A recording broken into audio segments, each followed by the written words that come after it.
नमस्कार मित्रों, गुरुकुल के इस लेक्चर में आप सब लोगों का स्वागत है। मैं doctor Pankaj Kumar Mishra, associate professor saint Stephen's college Sanskrit department, एक बार फिर से आप लोगों के सामने उपस्थित हूं संस्कृत लिंग्विस्टिक्स लेकर के। मित्रों, संस्कृत लिंग्विस्टिक्स में हम लोग ध्वनि विज्ञान को समझने की कोशिश कर रहे हैं और ध्वनि विज्ञान में ही ध्वनि परिवर्तन है, ध्वनि के कारण होते हैं, ध्वनि परिवर्तन के कारण होते हैं, जिनको हम लोगों ने बहुत अच्छी तरह से जाना है विविध उदाहरणों के माध्यम से। इसी के साथ साथ ध्वनि परिवर्तन के कारण तो होते हैं, लेकिन वो ध्वनि परिवर्तित होकर किधर की ओर जाती है, उन स्थलों को ढूंढना है और उन्हीं स्थलों को हम लोग ढूंढ रहे हैं। दूसरे शब्दों में हम लोग ध्वनि परिवर्तन की दिशा को समझने की कोशिश कर रहे हैं। जब हम ध्वनि परिवर्तन की दिशा की बात करते हैं तो स्पष्ट है कि जिस प्रकार सामान्य रूप से हम किसी अपने यान से, चाहे वो साइकिल हो, मोटरसाइकिल हो, कार हो, तो जब हम ऊंचाई पे चढ़ते हैं तो ऊंचाई पे चढ़ते हुए उसमें नहीं दिशा की बात हम करेंगे, किधर की ओर हम लुढ़कते हैं, अर्थात ऊंचाई से जब नीचाई की ओर जाते हैं तो किस किस ओर वो दिशा तय करती है गाड़ी, ये मूल विषय है। तो इसी प्रकार जो हम शब्द बोलते हैं, हमारे बोलने के क्रम में उन शब्दों की ध्वनि किधर की ओर जा रही है, अपने किन वर्णों के समीप पहुंच रही है और उन स्थलों को हम क्या कहते हैं, उन्हीं को हम जान रहे हैं। तदनुसार आप देखेंगे कि ऑल टुगेदर हम लोगों ने लगभग 14 ऐसे स्थलों को चिन्हित किया जो ध्वनि परिवर्तन की दिशाओं को तय करता है। उन्हीं में है समीकरण, विषमीकरण, आगम, लोप, समाक्षर लोप, वर्ण विपर्यय, महाप्राणीकरण, अल्पप्राणीकरण, घोषीकरण, अघोषीकरण, अनुनासिकीकरण, ऊष्मीकरण, संधिकार्य और मात्रा भेद। इनमें जो प्रारंभ के जो 12 बिंदु हैं वहां तक हम लोगों ने पढ़ लिया है, हमने समझ लिया है कि ऊष्मीकरण तक क्या होता है। और जैसा स्पष्ट है नाम से ही कि ये ऊष्म ध्वनियों के आधार पर इनकी दिशाओं का हम निर्धारण करते हैं। इसके बाद जो अपने पास बचे रह जाते हैं वह है संधिकार्य और मात्रा भेद। और जैसा कि हम शुरू से ही बताते आ रहे हैं कि यह जो कंट्रीब्यूशन है भाषा विज्ञान को, इस कंट्रीब्यूशन का जो पूरा का पूरा श्रेय है या जो क्रेडिट है, यह किसी और को नहीं बल्कि प्रथम भाषा वैज्ञानिक, विश्व के प्रथम भाषा वैज्ञानिक भारतीय यास्क को यह श्रेय जाता है। और यास्क का नाम सुनते ही हमारे मनोमस्तिष्क में स्पष्ट रूप से निरुक्त कह ले, निघंटु कह ले, निर्वचन कह ले, ऐसे सारे शब्द एक साथ निकल पड़ते हैं। मित्रों, यास्क ने ही सर्वप्रथम ध्वनि परिवर्तन की दिशाओं को चिन्हित किया था और उन दिशाओं के निर्धारण के क्रम में जिन शब्दावलियों का प्रयोग हम आज करते हैं, उन्हीं शब्दावलियों का प्रयोग हम उस प्राचीन काल में यास्क के द्वारा प्रयुक्त पाते हैं। उदाहरण के लिए जिसे हम आदिशेष, आदिलोप, अंतलोप, उपधालोप, उपधा परिवर्तन, वर्णलोप, द्विवर्ण लोप, आदि विपर्यय, अंत विपर्यय, आद्यंत विपर्यय, अंतिम वर्ण परिवर्तन, वर्णागम, आदि वर्ण परिवर्तन आदि। दूसरे शब्दों में यही इन्हीं विषयों का हम लोग अभी व्याख्यान कर रहे हैं, इन्हीं विषयों को समझने की कोशिश कर रहे हैं। तदनुसार जो आज का पहला अपना बिंदु है वह है संधि कार्य। ये संधि कार्य भी हम आप सभी अवगत होते हैं, बचपन से ही अपनी कक्षाओं में संधि और संधि विच्छेद को पढ़ते रहते हैं। यहां पर अपना संबंध संधि विच्छेद से नहीं है, संधि कार्य, अर्थात जहां पर हम ज्वाइंट करते हैं, और संधि विच्छेद में क्या होता है, डिसज्वाइंट करते हैं। तो ये इसको हम कहते हैं, भाषा वैज्ञानिक टर्म जो है इसके लिए वह है यूफोनिक कॉम्बिनेशन। हिंदी में, संस्कृत में आसानी से चल जाता है संधि विच्छेद, और अगर हम ट्रांसलेशन वहां करते हैं तो वहां पर भी हम ले लेते हैं ज्वाइंट और डिसज्वाइंट। बट यहां पर जो भाषा वैज्ञानिक टर्म है, जो इंग्लिश टर्म है, वह है यूफोनिक कॉम्बिनेशन। अब ये होता क्या है? ये कहते हैं कि संधि रहित ध्वनियों में संधि होती है। हां मित्रों, जैसा हम लोग सभी जानते हैं कि जिस स्थल विशेष पर एक बार संधि हो जाती है वहां पर दोबारा संधि नहीं होती। यह संधि कार्य का सामान्य नियम है। इसीलिए संधि रहित ध्वनियों के बीच में ही संधि होगी। लेकिन अभी हम संधि के नियम को नहीं समझ रहे। बोलने में किस प्रकार हमारी ध्वनि उन स्थलों को पकड़कर स्वयमेव चिह्नित करके स्वयमेव एक संधि कर देती है जहां पर संधि के नियम नहीं लागू होते। जैसे अगर हम रमा प्लस ईश कह के रमेश बनाते हैं, आ और ई मिलकर के हम ए बनाते हैं, उस तरह यहां नहीं होता। बल्कि जो भिन्न वर्ण होते हैं वह एक नया रूप ग्रहण कर लेता है। जैसे संस्कृत में आंख के लिए शब्द है नयन, न य न। इसके लिए आप एक क्रीड़ा भी बना सकते हैं कि उल्टा और सीधा एक समान होता है, न य न नयन। लेकिन जब हम बोलते हैं तो यह जो है यह स्वयं में संधि युक्त होकर के अब वो नैन बन जाता है। यह एक स्थल विशेष का निर्माण करता है जो दोनों के बीच में ऐ का आगम करके नैन एक नूतन शब्द का निर्माण कर लेता है। मित्रों, हम इसमें यह भी नहीं कहेंगे कि यह मात्रा भेद है, क्योंकि नयन का यदि मात्रा भेद होता तो या तो यह नायन होता या नयान होता या नयना होता। स्पेलिंग मिस्टेक जिसे कहते हैं या स्पेलिंग चेंज्ड स्पेलिंग कहते हैं। लेकिन यहां पर ऐसा नहीं होता, बल्कि शब्द पूरी की पूरी तरह से एक वर्ण जो है वो गौण हो रहा है, वो वर्ण जो है वो अदृष्ट हो रहा है और तब जाके नयन जो है नयन बन रहा है। उसी प्रकार अवतार शब्द काफी अच्छा है, इनकारनेशन। लेकिन देखें, अगर आप इसे बोलेंगे सहज और सरल दृष्टि से, सामान्य, बिना अपनी बुद्धि का प्रयोग किए हुए, तो अवतार बन जाता है। अवतार बन गया। शत सौ हो गया। त का अ जो है वो आपको वो सौ का रूप ग्रहण कर लेता है। वचन बैन बन गया, यानी वचन से वयन और वयन से बैन। जैसे नयन से नयन, उसी तरह वचन से पहले वयन बना और वयन से बैन बन जाता है। तो ये जो यहां पर भी आप पाएंगे क्या कि यह ध्वनि परिवर्तन हो रहा है, और ध्वनि परिवर्तन की जो दिशा है वो दिशा किस जगह पे फोकस्ड है? वह है कि संधि कार्य में ऑटोमेटिकली एक संधि का रूप ग्रहण कर लेता है। और हम आप जैसा जानते हैं कि जो पूरा का पूरा जो संस्कृत की शब्दावलियों का निर्माण है, जो समासिक शब्द बनाते हैं, तो वहां पर आवश्यक रूप में संधि कार्य हम करते हैं। इसे हम मैंडेटरी कहते हैं। यहां तक कि अगर सामान्य रूप में आप विसर्ग सहित या माहलंत सहित अगर आप लिखते हैं तो आपके जो शिक्षक होते हैं उसको करेक्शन करके संधि के नियम के अनुसार उस वाक्य को ज्वाइंट करते हैं। जैसे अगर हमने कहा अहम गृहम गच्छामि या गृहम गच्छामि अहम या गृहम अहम गच्छामि, तो वहां पर हमें कहना पड़ेगा गृहम अहम गच्छामि या गृहम गच्छाम्यहम। तो ये तो संधि का नियम है, वो स्वाभाविक एक नियम के अधीन वो हम देख पा रहे हैं कि ई और अ मिलकर के यह बन रहा है। लेकिन यहां कोई नियम फॉलो नहीं हो रहा है।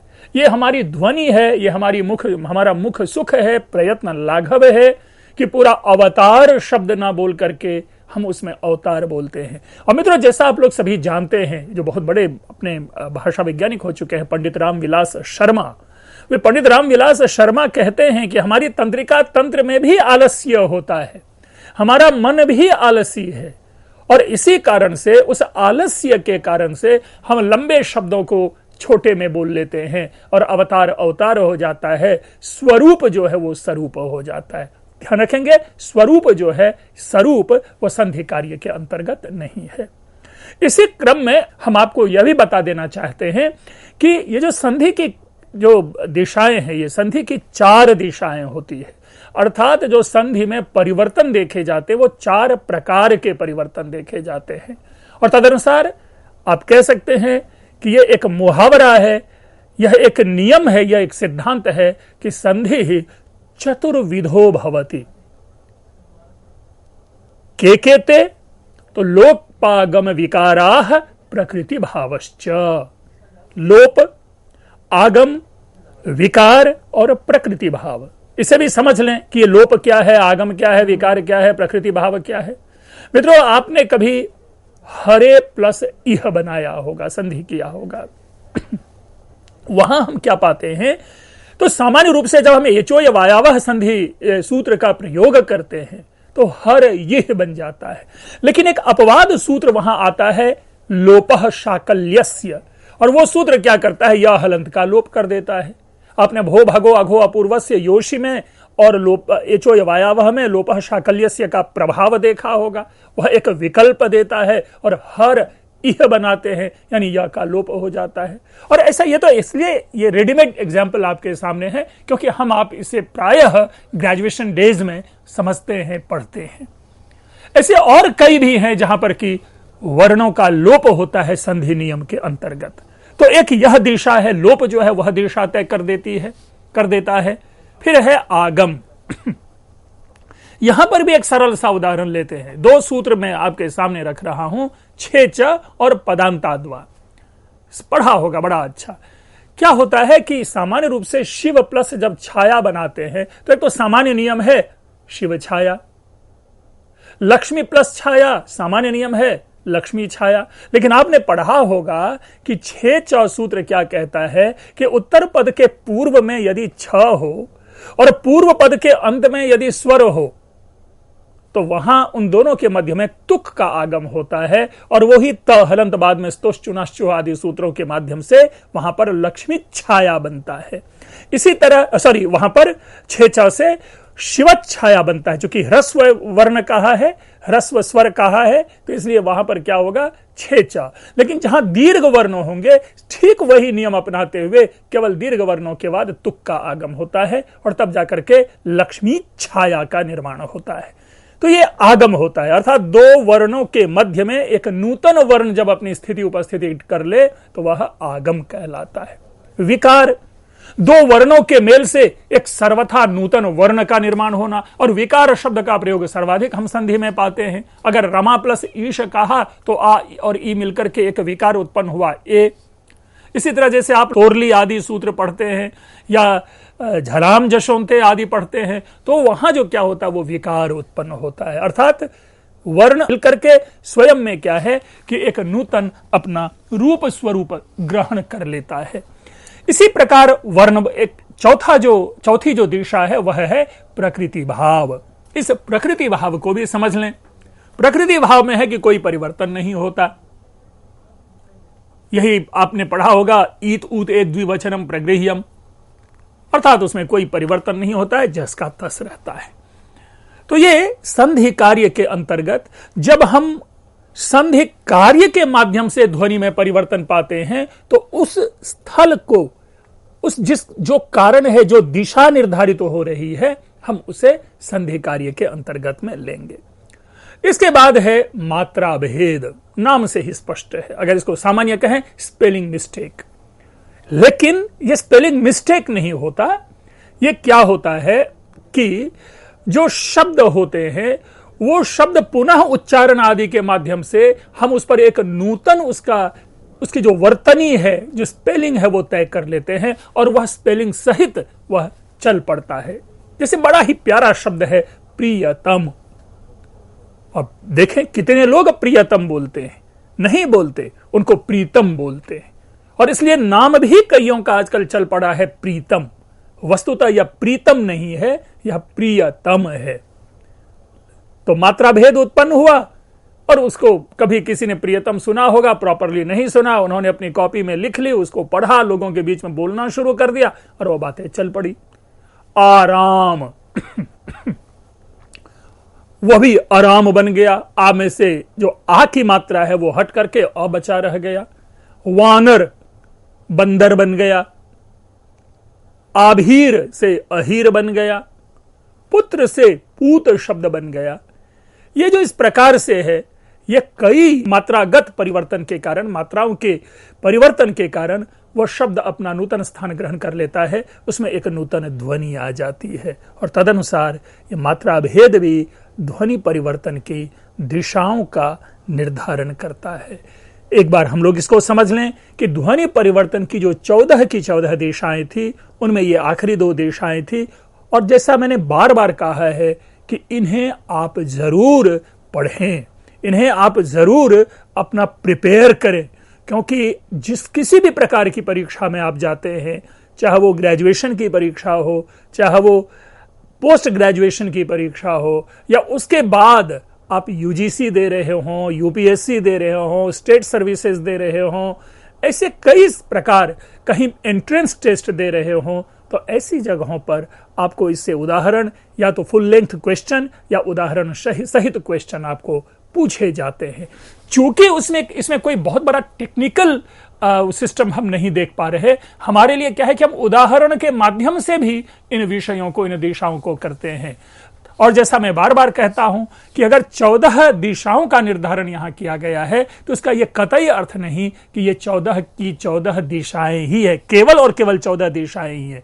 आप इन्हें 16, 18, 20 भी कर सकते हैं, बट उसके लिए आपको चाहिए आपका जो शोध है वह खुला रहे, यानी आप रिसर्च करें और ऐसे नई जगहों को आप अन्वेषण करके लोगों में आप लाएं और भाषा विज्ञान को और समृद्ध करें।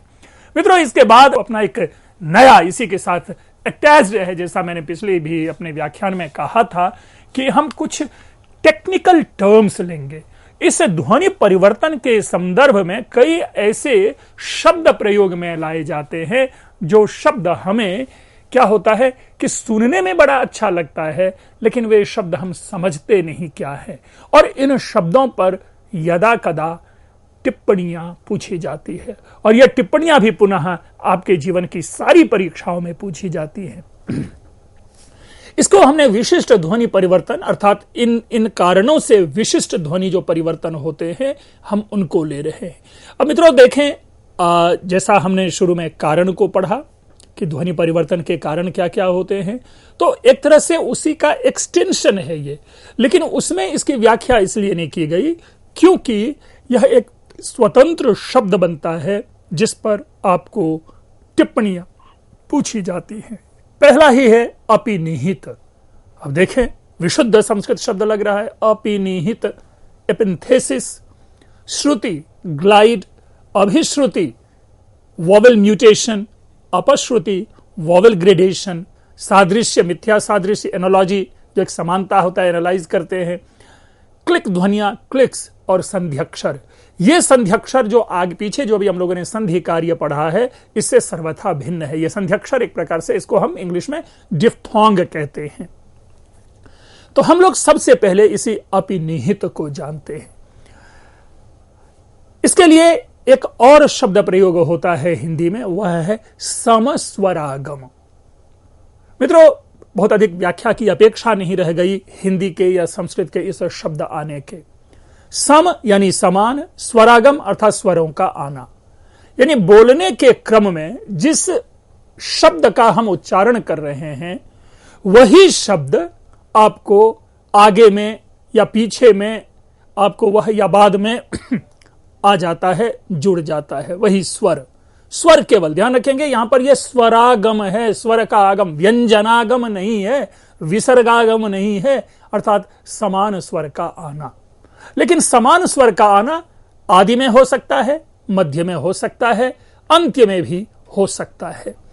अब यह क्या होता है, कैसे होता है, इसको जाने कि अपिनिहित मुख सुख आदि के कारण शब्द में ऐसी अतिरिक्त नवीन स्वर ध्वनि आ जाए जो पहले से ही उस शब्द में विद्यमान हो, तब समान स्वर के उस आगम को अपिनिहित या समस्वरागम कहते हैं। मैंने समान भाषा में आपको समझाया था, समान स्वर का आगम होगा, वह आगम या तो आदि में हो सकता है, या मध्य में हो सकता है, या अंत्य में हो सकता है। तदनुसार इस अपिनिहित के या इस समस्वरागम के हम 3 भेद कर लेते हैं, और वे तीनों भेद होते हैं आदि स्वरागम, मध्य स्वरागम और अंत्य स्वरागम। इसको एक आध उदाहरण से समझें। संस्कृत में बड़ा सुंदर शब्द प्रयोग करते हैं, स्त्री। ठीक है, स्त्री, विमेन। यही आपको प्राकृत में जाकर के इत्थी बन जाता है, इथी। ये अपिनिहित कैसे हुआ, समस्वरागम कैसे हुआ, इसको समझें। स्त्री शब्द के अंत में दीर्घ स्वर है, ई। तो वही उसी का जो समान होता है ई और ई। आप लोग सभी जानते हैं कि व्याकरण में अ आ ई उ ऊ रील री री री ये जो स्वर होते हैं समान स्वर माने जाते हैं। तभी जब आप अकः सवर्ण दीर्घ में आप विद्या प्लस आलय करते हैं तो वो भी आपको अकः सवर्ण दीर्घ से ही प्रारंभ होता है। और अगर उसे आप पुस्तक प्लस आलय करते हैं तो अ और आ वहां पर भी वह सवर्ण होता है, तो समान स्वर होता है। तो स्त्री के अंत में जो रहने वाला ई है वह प्रारंभ में आकर के जुड़ जाता है, आगम हो जाता है प्रारंभ में। अभी हम लोगों ने पीछे संधि की जो 4 दिशाएं पढ़ी थी, लोप, आगम, विकार और प्रकृति, उसी में देखिए ये ई का आगम हो जाता है। कहां हो रहा है? आदि में। तो इत्थि, जबकि स्त्री शब्द में ई कहीं भी दिख नहीं रहा है, विजिबल नहीं है, केवल स्त्री का ई है। तो वह जो दीर्घ ई है वही आपको प्रारंभ में जुड़ करके इत्थि बन जाता है। तो इस रूप में ये जो इत्थि का जो ई है ये अपिनिहित है। आगे देखें भवती। भवती में भी देखिए बव, अगर आप अवस्था में जाएं, ये अवस्था में रिकॉल करें, जब हम लोग अवस्था पढ़ रहे थे तो उसमें आपने देखा होगा ये 2 शब्द भवती और तरुण का वहां उदाहरण दिया था। भवती का बव इति बनता है, बव इति। लेकिन हमारा फोकस यहां पर बव पर नहीं है, हमारा फोकस एक नूतन वर्ण, एक नूतन स्वर है जो मध्य में आकर के बैठ गया है, वह है ई। अब यह इति, बव इति है, ई भी आगम है, स्वर ई स्वर है इसलिए यह स्वरागम है। लेकिन सम स्वरागम कैसे हुआ, अपिनिहित कैसे हुआ? तो इसको आप देखें कि ती में ई है, पहले से ही यह स्वर विद्यमान है। जैसा हमने शुरू में कहा कि मूल स्वर में का एक स्वर पहले से ही विद्यमान होगा और उसी का आगम होगा। वो आगम आदि में, वो आगम मध्य में, वो आगम अंत्य में हो सकता है। तो बव इति, अब ये जो इति का ती का ई है वो आकर आगम हो गया, तो बव इति ई यहां पर पुनः समस्वरागम हो गया। तीसरे उदाहरण को समझ लें, तरुण। तरुण शब्द भी बड़ा सुंदर है। अब इसमें भी देखें कि ये बन रहा है तउरुन। पुनः हम कहें कि ये त रू या न, हम इसका विश्लेषण नहीं करेंगे, बल्कि अवस्था में तरुण का जो तउरुन है यह उ कैसे आ रहा है। देखिए कितना सुंदर ये तुलनात्मक एक अध्ययन है। दूसरे शब्दों में अगर भाषा के इस स्वरूप को हम समझ लेते हैं तो संस्कृत के माध्यम से अवस्था की ध्वनियों को अत्यंत सरलता से समझ सकते हैं और मूल संस्कृत ध्वनि तक पहुंच सकते हैं। तरुण में रू में उ पहले से विद्यमान है, उ स्वर है और उसी उ का आगम पुनः मध्य में हो रहा है रू से पहले। यह भी ध्यान में हमें रखना है कि जिस स्वर का आगम होता है वह स्वर बाद में आगम नहीं होगा, बल्कि जो स्वर है, जो जिस स्वर का आगम होगा वह स्वर पहले से विद्यमान समान स्वर के पूर्व में उसका आगम होगा। जैसा हमने इत्थि में भी देखा, थी लास्ट में है तो थी से पहले ई जो है, त्री का जो ई है वो पहले हो रहा है। बव इति में भी ती में ई है वो ती से पहले ई हो रहा है, और तरुण में भी जो रू का ऊ है वो रू से पहले हो रहा है ऊ। दूसरे शब्दों में यह जो समस्वरागम है यह रू के बाद नहीं होगा, ती के बाद नहीं होगा, त्री के बाद नहीं होगा। ये भी एक हमें इस नियम को भी समझना है और इस नियम के माध्यम से ही हम पुनः उन वर्णों के उन स्थलों को प्राप्त कर सकते हैं जिसके माध्यम से अपिनिहित को भली भांति समझा जा सकता है। मित्रों, ये जो अभी हम लोगों ने कुछ नए स्वर जो नए लिए हैं, विशिष्ट ध्वनि परिवर्तन के अंतर्गत जो कुछ नूतन शब्दावली ली है, हम इनको आगे भी पढ़ेंगे। इंटरेस्टिंग है। मैं समझता हूं कि अपिनिहित ने आपको जरूर एक नई ऊर्जा दी होगी उसको समझने के बाद। हमारा यह आगे चलता रहेगा। आपने अभी तक ध्यानपूर्वक सुना। आप लोगों का बहुत बहुत धन्यवाद।